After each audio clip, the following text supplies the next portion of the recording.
Hello, I'm Victoria Brown. I'm an artist and I'm going to be doing Artcore's Takeover, Artist Takeover this afternoon. I'm going to be talking a little bit about my artistic journey and sharing with you some of my paintings and my processes. I am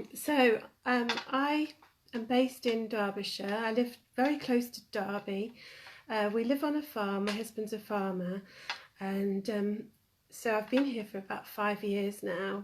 I work from my studio at the top of the house, which is in the attics, and I paint mainly. I use oil paints, acrylics, and sometimes use gold leaf as well.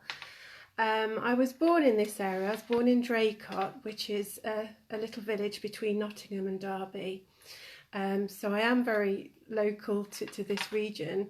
I trained at University of Warwick. I did a 4 years degree, a BA QTS. I specialised in art and history. At the time I was making a decision to train, and I loved working with children and I loved art and I wanted to be an artist. So a very kindly art teacher, Miss Footer, she suggested doing this degree where you could actually train to be a teacher and specialise in art as well. So for me that did actually work, and I think it's probably helped me for the last 15 years since I gave up my job in education. I was an early years development officer for Derbyshire County Council. I think my teaching qualifications and experience probably helped support my artistic practice as well, and it's something I love. So a part of my practice is painting and exhibiting my own work, but also partly delivering workshops and developing and delivering arts projects across the region, which I really enjoy. A lot of my inspirations come from nature. As we live in the countryside, I take regular walks and I love the changes in seasons, and through this lockdown time we've gone through the blossoms and the bluebells, and now we're on to the peonies in the garden, and all sorts of different flowers are coming through. So there's always like treasures from nature that I can be inspired by and be thankful for, and I love to take these into my workshops to share with workshop participants, share the joy of nature and the ideas it can give us to be creative, and also to lift the mood and the spirits. Just engaging with nature in a small way, I think, makes a big difference. So behind me you can see one of my lace paintings. I said it before, I lived in Draycott, and my family were lace manufacturers. My father, Barry Stocks, he worked in the family lace business, and then for Birkin and Company, a big Nottingham lace firm. And there was a few lace mills within Draycott, the village. The village was sort of built around them. And a few years ago I did a project looking at the lace industry, and I painted a whole collection of lace paintings, supported by the Arts Council funding. I did 20 paintings. I delivered lots of workshops and did an art installation. So there were a lot of different parts of that project which I really enjoyed. I'll take you around my studio, and then maybe you could have a look at a few of my paintings. So if I just move to, so as I said, I'm at the top of the attics. I moved into this space just over a year ago, and it's been fantastic. There's some really good views out of the window. Whatever the weather, there's always something happening out there. We have deer in the garden, rabbits, there's hares, there's pheasants. More hens are nesting this year in the pond. It's brought up its chicks over the past few weeks, which has been fascinating. We have ducks as well. So it's quite an inspiration to be here. I've been fortunate enough to be able to make a little gallery area in my studio, which I've never had before. You can see here some of my other lace paintings that I've got that I can store in here. and show prospective customers my work, which is nice. So the lace paintings were based on the old lace patterns that I found within a lace pattern books that my father gave me. And I expanded these and played about with the patterns and used colours and gold leaf and gold paint to actually highlight the light coming through the holes, really, in celebration of the magnificence of these patterns and the celebration of the industry that was such a big part of the shaping of Nottingham and the towns in between Derby and Nottingham. As you can see, there's a couple of my paintings from my arts residency at Artcore. These are my Flora of India panels that I did, and my triptych yoga mats in the corner that all rolled up. I did a blossom project which was also funded by the Arts Council. I was artist in residence at the National Trust Hardwick Hall in North Derbyshire, and I spent 2 blossom seasons within the gardens there painting the apple blossom. It was a glorious place to work, and the team were really friendly, and I created a whole new body of paintings, which some of them are here now, some more abstract than others. I also worked in Chaddesden in Derby, where there's some amazing blossoms along the roads in Chaddesden. Unfortunately, I've missed them this year because of lockdown, but I expect that they were glorious again. So I also have a painting room for my really messy things at the end of the studio, and I have an easel and all the paints and things that I need. So this is a really good space to get very messy with my work. So let's have a look. So if I just move it around there, and then I can see you again. So so that's my work, sort of early influences in my work. If I think about different artists that have influenced me, I think with the gold leaf and the use of gold, I've always looked at Gustav Klimt's paintings. I think because I love textiles and I love pattern and detail and colour, I think Gustav Klimt was one of the artists that very early on made my heart leap with excitement at all the beautiful patterns and techniques that he used in those. I was fortunate enough to go and see the exhibition in Liverpool when it was here quite a few years ago now. But I use gold leaf in my paintings. It's 22 carat gold leaf. I use glue, a glue cord size, paint that on, let it go sticky and tacky, and then paint the gold on top. And you can see the gold within this painting, the areas where the gold's just like catching the light a little bit more. That's the actual gold leaf on there. And playing with the light, I think, is such fun. And when I'm sort of finishing the paintings off, I like to move around the painting and see how the light's catching it at different times of day and different positions. So I'm trying to capture that ethereal sort of quality. I know when I was younger, I was taken around a lot of religious buildings like churches and cathedrals. And the only things that really interested me were the icon paintings with the gold, and the celebration of the religious figures, and in all sorts of religious buildings, really. So that's probably an influence, that early influence that I had. And I think, you know, nature is such a celebration, flowers and trees, and everything around us is such a celebration. So that's partly why I love to use the gold and the bright colours. It makes my heart leap for joy. With paintings recently, this year I started a Celebrating Nature series of paintings. I started off the year, which I thought was going to be a really positive start to the year, up at Edinburgh. I'd never been before, and I bought an ammonite fossil there, and this is the first painting of 2020.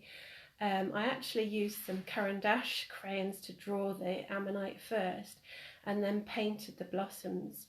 Underneath here is, these are actually cracked lines within the earth.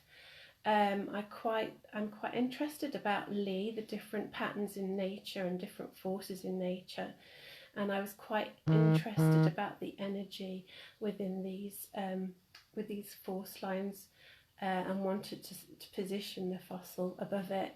I love the juxtaposition between the ancient fossil and the fresh new blossom that's been around us this spring, it's a reminder that our earth has been here very long time, but it's also very fragile, and we need to take care of it and love it. So this is a triptych. There's two of them. They're a pair. Here's another one here. There's the other one. So I often create little groups of paintings.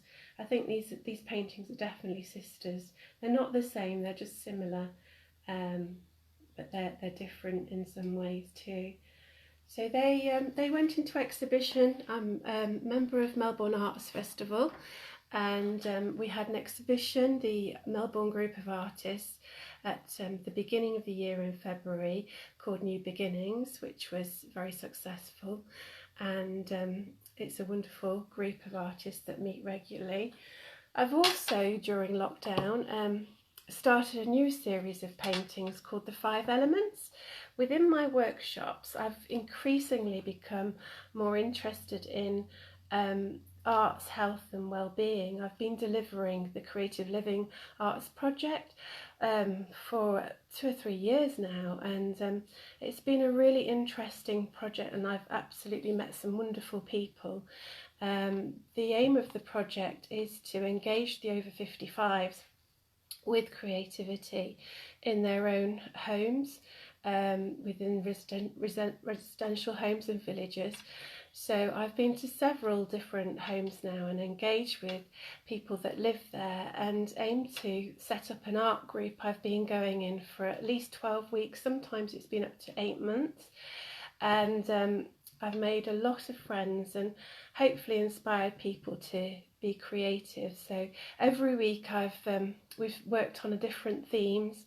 I give everybody a sketchbook and encourage them to use the processes that I use. I've always used sketchbooks within my practice. There's one here, I've got more recent ones of studies of stones and sketches of when I'm on holiday, notes of different artists that I've seen. So I always use this as a source, like just of ideas, and put my thoughts down. I went to Gormley's exhibition last year and was fascinated by all his miniature little pocket books of all the sketches and ideas he got. Really simple sketches, and you could even see the Angel of the North sketches in there. And it made me realise how important the sketchbook work is. This is another one I've been doing, just of the lilies in the pond that are just starting to come up in our pond in the garden. So I can do lots of little studies here, and then I can decide which ones I want to paint and develop further. So I think that's always a good starting point. So the participants, they all have their sketchbook, and it's all very scary to begin with, because some people haven't even picked up a pencil or paint since they were at school, which was many years ago. So I try and create a safe environment where everybody is happy to experiment and explore and have a go. And generally people really do surprise themselves, and we've had some really happy moments where people have really been proud of what they've done. It's also a great way of people getting together over a cup of tea and making friends. So I have a big place in my heart for all those people, and I've been missing them terribly since lockdown, and looking forward to having time with them again, and hopefully have our exhibition another time that we were working towards. So I've been looking at my own well-being and learning about different well-being practices around the world. I painted a series of chakra paintings which have been exhibited in the Arise and Thrive exhibition at Artcore, and I painted the seven chakras, the symbols with flowers and colours on top, and learnt about each of the chakra symbols. This, during lockdown, I've moved on now to looking at the 5 elements.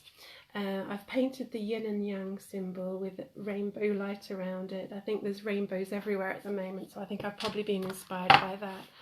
So I've gone with the 5 elements, the Chinese 5 elements. This is fire. This is the view outside of my studio window. Got the symbol there. Sometimes if I come to the studio really early, there's some beautiful sunrises, and I think they fill me with warmth and positivity, and it's a really good way to start the day. As we're farmers here, I decided to do a growing plant in the fields for the earth painting. That's the earth symbol. I've been having some wonderful walks through the woods just next to our farmyard. The bluebells are absolutely stunning at the moment. So for the wood symbol, I've put the symbol in the corner there on one of the silver birch trees. There's some deadwood here, all tangled, and then the promise of the fresh bluebells popping up in between. So that's that one. And I started some meditation sessions on video with my daughter, and one of the first meditation sessions I was closing my eyes and I kept seeing a golden eye looking at me, so I thought that gave me inspiration for my metal painting to create a golden eye and lots of gold shading there, and I love that metal symbol as well. And finally I've done the water symbol. This was a walk. We were fortunate enough to have a few days in Cornwall just before this awful virus came to us, and we went to Cornwall, and I had a beautiful cliff walk with my husband, and I took some gorgeous photos of the sea. It actually looked like we were in the Mediterranean or somewhere. It was just such a beautiful blue. So I've used one of those photographs to take sketches to actually do a painting of that. So these I will keep for exhibition, and I will build on them as well. Often I use my paintings for teaching as well, to hopefully give people inspiration for their work too. I do have a workshop on the 5 elements, so these will be ideal for those. If anybody wanted to have a look at more of my work and find out more about me, I'm on social media. I've got an Instagram site. If you go on Victoria Brown Art for the Instagram. On Twitter, I'm at Victoria's Art. And on Facebook, I'm Victoria Brown Artist. And I've also got a website, which is victoriabrownart.com. So have a look on those things. If you would like to purchase my paintings or have a commission, then contact me directly. Or I do have a site on Art to Arts gallery website, and my paintings can be purchased there as well. So there's lots of places to see the things I do. I've also been doing several other live stream videos for Artcore over the past 7 weeks, and those videos go into a lot more detail about my practice and my techniques, and give you a little bit of a taster of how to start creating some of the paintings. So hopefully that will give you inspiration, and it's been great talking to you, and I hope I've given you enough information about my practice for now. Stay safe and take care. Thank you for joining me. Bye bye.